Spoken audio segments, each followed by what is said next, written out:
નમસ્કાર મિત્રો, હું અલ્પેશ સોલંકી.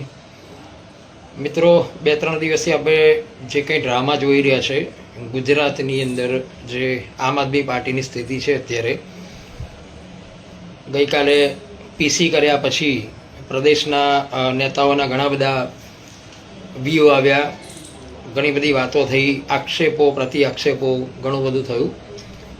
પરંતુ એમાં આપણે પ્રદેશની વાત નહીં કરીએ, આપણે આજે ફક્ત અમદાવાદ શહેર સંગઠનની સ્થિતિની વાત કરીશું કે હાલ અત્યારે અમદાવાદ શહેર સંગઠન કયા લેવલે છે. તો હું અમદાવાદ શહેર ઉપપ્રમુખ હતો છેલ્લા 2 વર્ષથી. આજની અમદાવાદ શહેર સમિતિની વાત કરીએ અને સંગઠનની વાત કરીએ તો મારા હિસાબે 0 છે, બિલકુલ 0. અમદાવાદ શહેર સંગઠન બિલકુલ 0.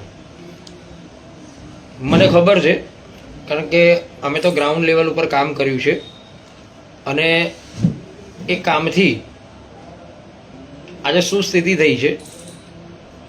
મને જે જવાબદારી આપી હતી એ 3-4 વોર્ડ હતા, એ 3-4 વોર્ડની અંદર અમે જવાબદારી સારી રીતે નિભાવી છે